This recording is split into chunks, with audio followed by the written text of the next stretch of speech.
Assalamualaikum warahmatullahi wabarakatuh.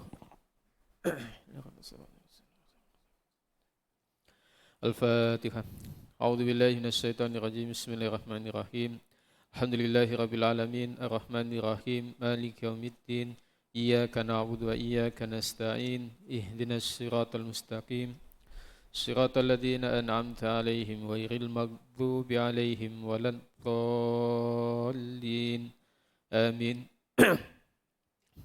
A'udzu billahi minasyaitonir rajim. Bismillahirrahmanirrahim. Alhamdulillahi rabbil alamin. Tsumma salatu wassalamu ala asyrafil anbiya'i wal mursalin wa ala alihi wa sahbihi ajmain. Qala rabbi israh li sadri wa yassir li amri wahlul 'uqdatam min lisani yafqahu qawli. Wa qala Allah ta'ala fi kitabil karim ba'da a'udzu billahi minasyaitonir rajim. Innama yuwaffas sabiruna ajrahum bighairi hisab. Sadaqallahul azim. Amma ba'd. Yang saya hormati Tuan Pengurusi Surau Haji Maksum beserta para AJK pengurus yang dimuliakan oleh Allah Subhanahu Wa Taala, para alim ulama, para tuan guru, tuan imam, tuan Bilal, muslimin muslimat, hadirin hadirat tuan-tuan dan puan-puan sekalian. Alhamdulillah, segala puji bagi Allah Subhanahu Wa Taala atas limpahan nikmat iman dan Islam serta hidayah dan juga taufik daripada Allah Subhanahu Wa Taala dapat kita sama-sama tunaikan fardu maghrib secara berjamaah dalam malam-malam yang terakhir, iaitu khususnya 10 malam yang terakhir dalam bulan Ramadan yang mulia pada ketika ini. Dan yang keduanya, selawat serta salam mudah-mudahan tetap tercurahkan kepada junjungan kita Nabi besar Muhammad sallallahu alaihi wasallam sebagai nabi yang diutuskan untuk menyempurnakan risalah agama Islam, la nabiy ba'dah, tiada nabi lain setelah diutuskannya, baginda Nabi Muhammad sallallahu alaihi wasallam. Insyaallah dalam masa yang berbaki lebih kurang setengah jam ni, kita duduk dekat surau ni, kita tunggu datangnya waktu salat Isyak. Mudah-mudahan kita tergolong dalam golongan manusia yang didoakan oleh malaikat, iaitu orang yang selepas salat dia duduk menetap dekat surau, menetap dekat masjid tersebut untuk menunggu datangnya waktu salat yang lain. Jadi antara maghrib dengan Isyak ni boleh dikatakan waktu dia antara waktu salat yang terpendek lah kan, antara maghrib dengan Isyak, tak terlalu jauh dan tak sama macam antara Isyak dengan subuh ataupun subuh dengan zuhur ataupun zuhur dengan asar ataupun asar dengan maghrib. Jadi maghrib dengan Isyak ni waktu dia singkat, tak terlalu lama kan. Jadi apabila kita duduk masjid, duduk dekat surau kan, setelah selesai solat kemudian tunggu datangnya waktu solat yang lain, maka malaikat akan mendoakan orang-orang sebegini dengan doanya Allahumma ighfir lahu, Allahumma arhamhu, ya Allah ampunkanlah dia, ya Allah rahmatilah dia. Jadi doa malaikat ini adalah doa yang mustajab kerana malaikat sendiri itu adalah makhluk yang dimuliakan oleh Allah Subhanahu Wa Taala. Bal ibadum mukramun, bahkan malaikat itu adalah hamba-hamba Allah yang dimuliakan. Jadi mudah-mudahan kita beroleh yang namanya fadilat tersebut, didoakan oleh malaikat, dan semoga ketika mana kita keluar daripada surau ini nanti kita beroleh keampunan dan juga beroleh rahmat daripada Allah Subhanahu Wa Taala, insya-Allah, amin. Tuan-tuan yang dirahmati Allah Subhanahu Wa Taala, dalam bulan Ramadan yang berbaki lebih kurang antara sekarang ini masuk malam yang ke-26 kan, 26, 27, 28, 29, 30. Sama ada 4 ataupun 5 hari sahaja lagi Ramadan yang berbaki. Maka kita masih lagi ada peluang kan, untuk kita mempertingkatkan kualiti ibadah kita, untuk kita mempertingkatkan bagaimana kita mendidik jiwa kita, khususnya nafsu kita.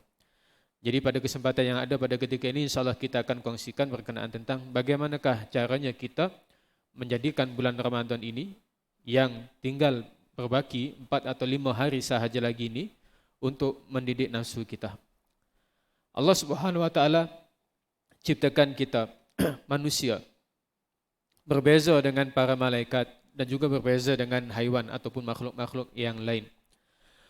Allah Subhanahu Wa Taala ciptakan malaikat dengan diberikan ataupun tidak diberikan nafsu, tidak dikurniakan nafsu oleh Allah Subhanahu Wa Taala. Oleh kerana itu malaikat ini adalah satu hamba ataupun satu makhluk yang dicipta daripada cahaya, dan ia sentiasa taat kepada Allah Subhanahu wa taala, itu malaikat. Dia tak pernah melanggar larangan Allah Subhanahu wa taala kerana malaikat tak ada nafsu.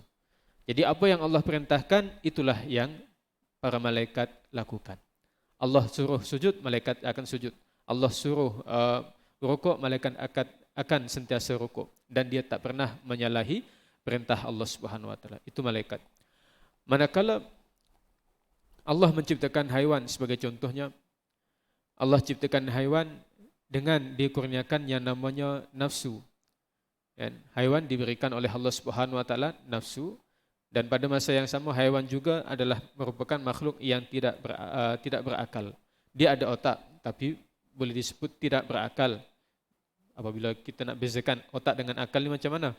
Kalau akal ni kita gunakan untuk mengenal Allah Subhanahu wa taala. Kita boleh menggunakan akal sihat kita ni untuk berfikir, mengetahui mana yang baik dan mana yang buruk. Manakala haiwan, dia hanya ada nafsu sahaja tapi tak ada akal. Meskipun dia ada otak, kan? Maka haiwan ini dijadikan oleh Allah Subhanahu wa taala dengan nafsu semata-mata, sehingga apa yang dilakukan semuanya tidaklah dinilai sebagai taklif, tidaklah dinilai sebagai satu perbuatan yang boleh menghasilkan dosa ataupun perbuatan yang boleh menghasilkan pahala. Tak dinilai sebagai taklif. Itu haiwan. Manakala manusia ni duduk di tengah-tengah. Allah Subhanahu wa taala berikan kepada kita, kepada umat manusia ni dua benda. Apabila Allah ciptakan kita, Allah kurniakan kepada kita akal, dan yang keduanya Allah Subhanahu wa taala kurniakan kepada kita yang namanya nafsu. Jadi duduk tengah-tengah. Dan manusia, dia boleh jadi lebih mulia berbanding malaikat, dan boleh jadi ia akan menjadi lebih hina berbanding dengan binatang ternak ataupun dengan haiwan-haiwan yang telah Allah Subhanahu wa taala ciptakan. Maka bagaimana kita boleh menggunakan nafsu dan akal ini? Bagaimana kita boleh mendidik nafsu dan akal ini supaya kita boleh menjadi makhluk manusia yang lebih mulia berbanding daripada malaikat? Itu yang kita nak capai. Maka di dalam bulan Ramadan yang mulia ini, kan, tuan-tuan dan puan-puan dirahmati Allah Subhanahu wa taala, ada yang namanya beberapa pendidikan ataupun tarbiyah daripada Allah Subhanahu wa taala kepada kita. Apabila kita mengetahui bahawa nafsu manusia ni adalah merupakan salah satu aspek ataupun bahagian daripada jiwa kita yang sangat sukar untuk kita didik, sangat sukar untuk kita kawal, kan? Sehingga kan Allah Subhanahu wa taala jadikan bulan Ramadan, dalam hadis yang sentiasa kita dengar, bahawa dalam bulan Ramadan ini wa futihat abwabul jannah wa ghuliqat abwabun nar wa sufidatis syayatin atau kama qala. Surga, pintu-pintu surga itu dibuka dan pintu-pintu neraka ditutup, dan begitu juga wasufidatis syayatin, syaitan-syaitan itu dibelenggu. Dan ulama menyebut hadis ini boleh dimaknakan dengan dua perkara, sama ada kita nak faham secara literal ataupun kita nak faham secara maknawi ataupun secara orang kata kiasan. Kalau kita nak faham secara literal boleh, memang betul pintu surga itu dibuka, pintu neraka ditutup dan syaitan itu dibelenggu. Boleh. Dan ada pendapat. Dan kemudian juga kalau kita nak faham secara kiasan pun boleh juga. Maksud pintu surga dibuka, Allah Subhanahu wa taala berikan kepada kita ni pahala dalam bulan Ramadan ini berlipat kali ganda, kan? Pahala yang wajib dilipat gandakan hingga 70 kali ganda, manakala yang sunat dinaikkan hingga menyamai ibadah yang wajib ataupun ibadah yang fardu. Dan begitu juga apabila pintu neraka ditutup, boleh difaham dengan secara kiasan bahawa Allah Subhanahu wa taala sukarkan kita untuk melakukan maksiat. Sebab apa? Sebab dalam bulan Ramadan kita berpuasa. Maka kita tiada kekuatan, kan? Jiwa kita, nafsu kita ni dah agak berkurangan kekuatan tersebut untuk melakukan satu-satu maksiat. Boleh juga. Jadi nak faham secara literal boleh, nak faham secara kiasan pun boleh tentang hadis tersebut. Memang ada ulama yang menyebutkan. Jadi itu salah satu orang kata kemudahan yang Allah Subhanahu wa taala berikan kepada kita untuk kita ni boleh ataupun berjaya mendidik hawa nafsu kita di dalam bulan Ramadan. Maka sebab tu pada pertemuan kita pada malam hari ini kita akan kongsikan 4 perkara bagaimana cara kita boleh mendidik nafsu kita, bukan setakat dalam bulan Ramadan semata-mata, bahkan selepas daripada kita tamat dalam tarbiyah Ramadan ni, madrasah Ramadan ni, masuk bulan Syawal, kita boleh teruskan lagi usaha kita untuk mendidik nafsu kita berdasarkan kepada 4 perkara yang akan kita sebutkan. Dan 4 perkara ni kita boleh ringkaskan kepada SQQS. Senang, SQQS. S yang pertama ialah siam. Siam ataupun saum. Itu S yang pertama, iaitu puasa. Bagaimana puasa boleh mendidik nafsu? Puasa boleh mendidik nafsu kita dengan cara ia akan melemahkan nafsu tersebut. Jadi kita dah sebut tadi bahawa nafsu ini merupakan satu perkara yang tak boleh dibuang daripada diri kita, tetapi ia perlu dijinakkan.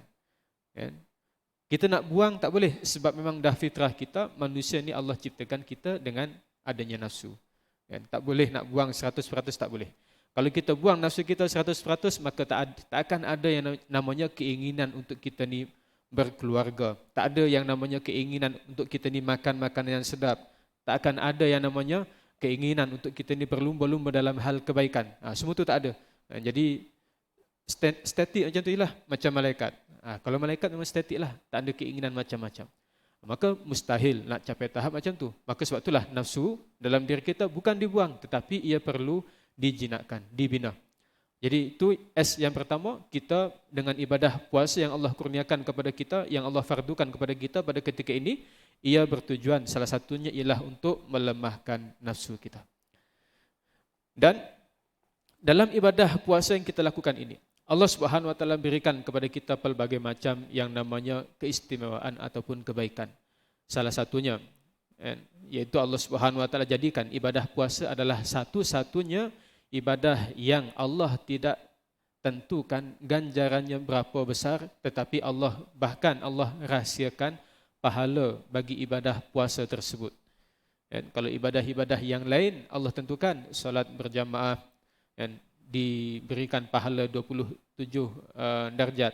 Kalau kita bersedekah, Allah lipat gandakan minimum 700 kali ganda, kemudian boleh lebih daripada itu lagi. Dan juga ibadah-ibadah yang lain, semua Allah Subhanahu Wa Taala tentukan kadar pahala dia tu berapa banyak. Tetapi bagi ibadah puasa, Allah Subhanahu Wa Taala kata, wa ana ajzi bih. Tak apa, yang tu aku yang akan bagi balasan kepada dia. Seakan-akan Allah nak bagi tahu macam tu, sehingga pahala ni terlalu besar sehingga Allah Subhanahu Wa Taala rahsiakan perkara tersebut. Kemudian pernah salah seorang lelaki bertanya kepada Sayyidina iaitu Al-Imam Sufyan bin Uyainah.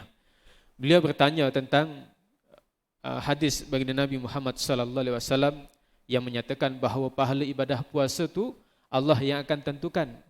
Jadi apa lelaki tadi tu bertanya kepada Imam Sufyan bin Uyainah, bagaimana pendapat kamu tentang hadis tersebut? Beliau berkata, iaitu Imam Sufyan bin Uyainah menjawab, hadza min ajwadil ahadis wa ahkamiha. Ini adalah termasuk dalam salah satu hadis yang paling baik dan penuh hikmah kandungannya. Kerana apa? Idza kana yaumul qiyamah yuhasibullahu azza wa jalla abdahu wa yuaddi ma alaihi minal mazalim min sairi amalihi. Kerana nanti ketika mana kita kembali kepada Allah Subhanahu Wa Taala pada hari kiamat, Allah Subhanahu Wa Taala akan menghitung ataupun akan menghisap setiap pahala dan setiap perbuatan kita. Kemudian wa yuaddi ma alaihi minal mazalim min sairi amalihi. Sekiranya kita, salah seorang hamba nanti pada hari kiamat tu, dia pernah menzalimi seseorang, dan kemudian orang tu dia tak pernah minta maaf lagi kepada orang yang telah dizalimi tadi, sehingga Allah Subhanahu Wa Taala wa yuaddi ma alaihi minal mazalim akan mengambil pahala orang yang menzalimi tadi diberikan kepada orang yang dizalimi. Ini nanti pada hari kiamat nanti, kan? Hatta la yabqa, sehingga tak ada satu pun yang berbaki pada orang tersebut. Dalam sebuah hadis yang lain yang diriwayatkan daripada Imam Muslim, pernah baginda Nabi Muhammad sallallahu alaihi wasallam bertanya kepada para sahabat pada ketika itu, tahukah kamu siapakah orang yang muflis? Para sahabat menjawab, wahai Rasulullah, orang yang muflis ialah orang yang tiada dirham. Orang yang muflis ialah orang yang tak ada harta. Para sahabat bagi tahu macam tu. Tapi baginda Nabi Muhammad sallallahu alaihi wasallam jawab, Orang yang muflis ialah orang yang nanti datang pada hari kiamat dengan membawa pahala puasa, dia membawa pahala salat, dia membawa pahala sedekah, dia membawa pahala ibadah-ibadah yang lain, tetapi ketika mana dia hidup, dia pernah mencerca orang ini, dia pernah menyakiti orang itu, dia pernah menzalimi orang ini, dia pernah menzalimi orang itu, dan dia tak pernah nak minta maaf. Maksudnya tak sempat untuk minta maaf terhadap kezaliman-kezaliman yang pernah dia lakukan sehingga akhirnya dia meninggal dunia terlebih dahulu. Maka baginda Nabi bagi tahu lagi, nanti pada hari kiamat orang yang menzalimi ni, yang tak pernah minta maaf ni kepada orang yang dizalimi, maka pahalanya akan diberikan kepada orang yang dizalimi tadi. Ya, sampai tahap macam tu. Dan bahkan sekiranya masih lagi ada orang yang dizalimi dan pahala orang yang menzalimi tadi tu dah habis, maka dah tak ada pahala dah. Yang tinggal hanya dosa-dosa dia sahaja. Maka orang yang dizalimi yang lain, yang tak sempat diminta maaf tadi tu, dosa-dosa dia akan diambil dan akan diberikan kepada orang yang menzalimi tadi. Ini adalah sebenar-benarnya orang yang muflis. Jadi dalam hadis yang lain, hadis yang sahih, maka dalam hadis yang dalam ucapan yang disebutkan oleh Imam Sufyan bin Uyainah ni tadi menjelaskan nanti dekat akhirat ni semua pahala-pahala orang yang menzalimi tadi tu habis diberikan kepada orang yang telah dizalimi, hatta la yabqa illa saum, sehingga tak ada satu pun yang tinggal, pahala yang tinggal illa saum, melainkan pahala ibadah puasa. Nak menunjukkan bahawa pahala ibadah puasa ini adalah satu khazanah, satu hak milik kita yang ia tak boleh diusik oleh sesiapa sahaja. Kalau kita macam hidup kat dunia sekarang ni, contoh yang hari tu kan, macam KWSP lah kan. KWSP itu adalah hak milik kita yang memang kita tak boleh kacau pun, siapa-siapa pun tak boleh kacau, sehinggalah nanti pada usia yang dibenarkan untuk kita keluarkan, barulah kita boleh guna. Lebih kurang macam itulah. Kita nak bagi kiasan tu, pahala puasa itu adalah satu pahala yang memang kita dah, yang Allah Subhanahu Wa Taala dah reserve. Orang lain tak boleh kacau. Bahkan orang yang pernah kita zalimi sekalipun, dia tak boleh nak ambil pahala puasa tersebut. Pahala ibadah-ibadah yang lain semua dah habis dah. Tinggal pahala ibadah puasa sahaja yang masih lagi berbaki. Itu kata Imam Sufyan bin Uyainah. Cumanya dalam perkara ini, kita perlu berhati-hati. Yang pertamanya kita nak sebut, itu adalah kehebatan pahala puasa yang merupakan pahala untuk kita reserve. Yang kita reserve, siapa-siapa tak boleh kacau. Itu nak sebut pertama. Dan yang keduanya jangan salah faham, janganlah kita menzalimi orang, janganlah kita berbuat sesuka hati, melakukan dosa kepada orang lain dengan anggapan bahawa tak apalah, kalau aku buat dosa sekalipun, aku masih lagi ada pahala puasa. Itu satu pandangan yang salah. Itu adalah satu perangai yang tak betul. Bukan kita nak suruh buat zalim, bukan. Kita perlu berhati-hati dengan dosa terhadap orang lain. Sebab itu adalah dosa yang perlu kita minta maaf kepada orang tersebut. Kalau tak minta maaf, kita bertaubat macam mana sekalipun, dia tetap tidak akan selesai. Itu dosa dengan orang lain berbeza dengan dosa kepada Allah Subhanahu Wa Taala. Sebab itu perlu berhati-hati. Ini. Maka tuan-tuan dan puan-puan dirahmati oleh Allah Subhanahu Wa Taala. Jadi itu adalah salah satu kehebatan ibadah puasa yang kita lakukan ini. Maka sebab itulah di samping dengan pahala yang besar, ibadah puasa ini juga merupakan salah satu kaedah untuk kita ni melemahkan nafsu kita. Dan puasa kita dalam bulan Ramadan memang yang wajib terhenti setakat 29 ataupun 30 Ramadan sahaja. Tetapi ketika mana di luar daripada bulan Ramadan, kita masih lagi ada puasa-puasa yang lain. Puasa-puasa sunat ataupun puasa yang wajib seperti puasa nazar ataupun puasa qada. Jadi teruskan puasa-puasa kita ni. Di samping puasa wajib dalam bulan Ramadan, selepas Ramadan kita teruskan untuk melakukan ibadah puasa-puasa yang lain untuk melemahkan nafsu kita. Kemudian yang keduanya, untuk kita mendidik nafsu ialah Q. Kita sebut tadi SQQS kan. Q yang pertama ialah qiyam. Qiyam ni apa? Kita mendirikan ibadah kepada Allah Subhanahu Wa Taala. Boleh dikatakan dalam bulan Ramadan, qiyam itu ialah qiyam kita mendirikan ibadah salat sunat tarawih. Salah satu salat sunat ataupun satu-satunya salat sunat yang hanya ada dalam bulan Ramadan sahaja. Dalam malam yang berbaki 4 atau 5 malam ni kita usahakan untuk kita istiqamah hingga ke penghujungnya, kan? Kalau tak boleh berjamaah dekat surau kat masjid, kan? Contohlah balik kampung, kan? Maka paling kurang dirikanlah dekat rumah. Kalau penat sangat tak boleh solat tarawih dengan berdiri, kita boleh solat di atas kursi. Kita boleh solat dalam keadaan duduk. Itu solat sunat, boleh, kan? Dalam keadaan duduk boleh. Tapi pahala dia separuh lah, kan? Pahala dia separuh. Tapi paling kurang pun kita tak tinggal ibadah qiyam tersebut. Kita sebut Q ni yang pertama qiyam. Sebab apa? Ia bertujuan untuk membebankan nafsu kita. Jadi tadi dah dilemahkan, kemudian yang keduanya kita bebankan. Sebab kita nak didik, maka kita perlu bebankanlah nafsu kita ni dengan ibadah-ibadah yang berat. Kalau kita takut yang lama, tahun lepas kita tarawih ada lompong, jadi paling kurang tahun ni kita boleh full 30 hari, 30 malam, 29 malam Ramadan tu kita boleh istiqamah salat tarawih. Di luar daripada Ramadan, salat tarawih dah tak ada. Macam mana kita nak qiyam? Masih lagi banyak ibadah-ibadah salat sunat yang lain. Salah satunya yang perlu kita jaga ialah salat rawatib. Salat yang mengiringi salat fardu. Itu adalah salah satu salat sunat yang fardu kifayah. Di samping salat sunat duha ataupun tahajud ataupun yang lain-lain. Itu yang kedua. Kita bebankan nafsu kita dengan qiyam, dengan kita melaksanakan ataupun mendirikan ibadah salat lillahi ta'ala, kerana Allah Subhanahu wa taala. Itu yang kedua. Kemudian yang ketiganya, setelah kita lemahkan nafsu, kemudian kita bebankan nafsu kita, yang ketiganya ialah Q, yang kedua iaitu Quran. S. Q yang kedua Quran.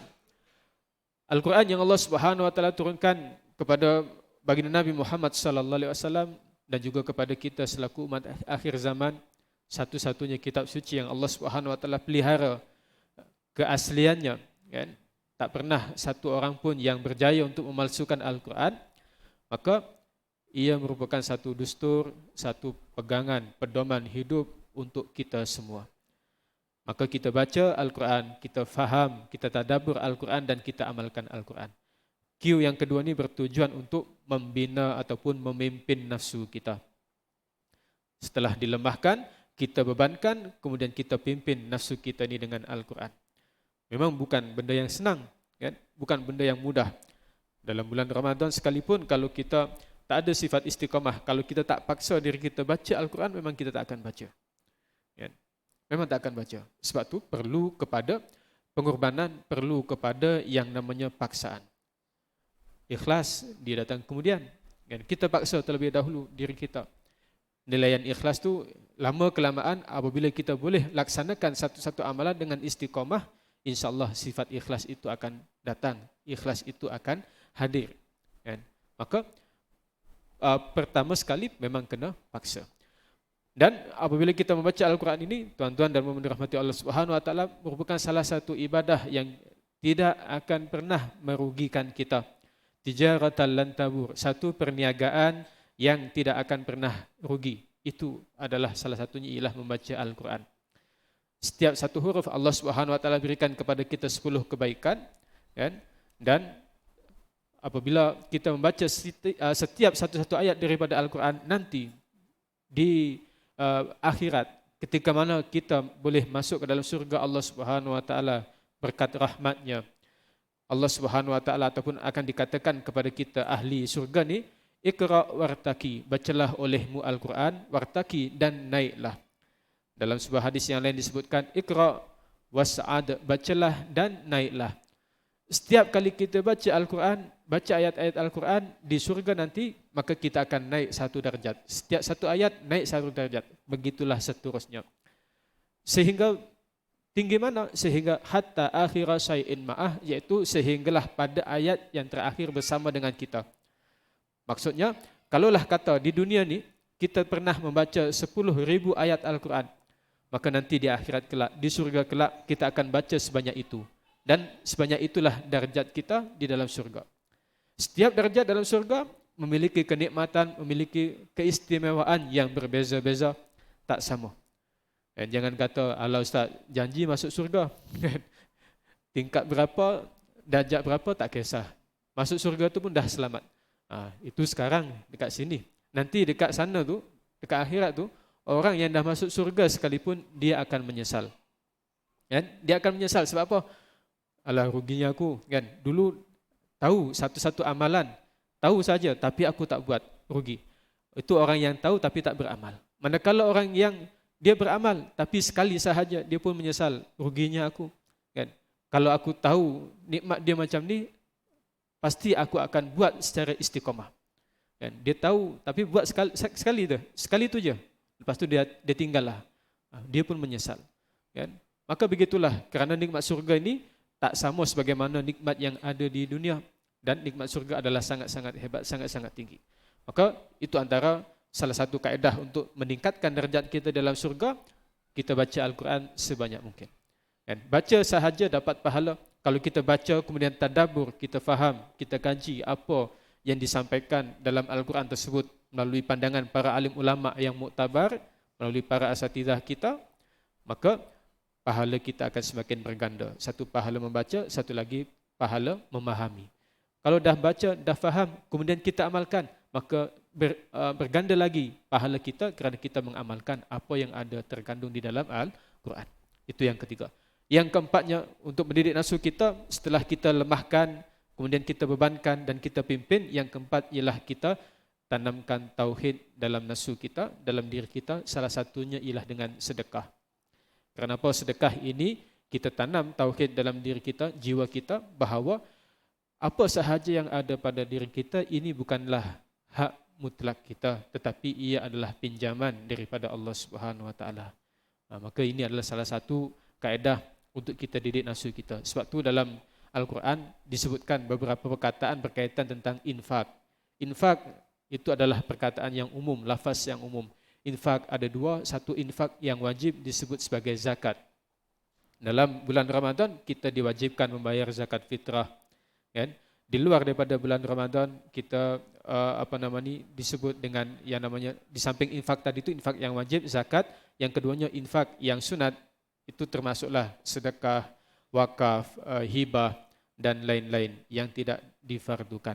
Maka setiap yang namanya infak, kita membelanjakan sebahagian daripada harta kita di jalan Allah Subhanahu Wa Taala, itu adalah salah satu kaedah untuk kita mendidik nafsu kita bahawa hakikatnya semua yang ada pada diri kita ni bukanlah hak milik kita, bukanlah hak mutlak kita. Bahkan yang ada dekat simpanan kita belum pasti ia menjadi 100% harta kita ataupun milik kita. Sebab kita tak tahu kita mati bila, kita tak tahu apa yang akan berlaku pada harta tersebut. Maka kaedah yang paling cepat untuk kita jadikan ia adalah 100% hak milik kita, kita belanjakan pada jalan Allah Subhanahu Wa Taala, kerana secara mata kasar benda tu beralih kepada pihak lain, tetapi secara hakikatnya sebenarnya harta tu telah kembali kepada kita nanti di akhirat kelak. Maka itu adalah 4 langkah untuk kita mendidik nafsu kita. Kita ulang sebagai kesimpulannya tadi. Yang pertamanya kita lemahkan nafsu dengan puasa ataupun siam. Yang keduanya bebankan nafsu kita dengan qiyam ataupun mendirikan ibadah solat.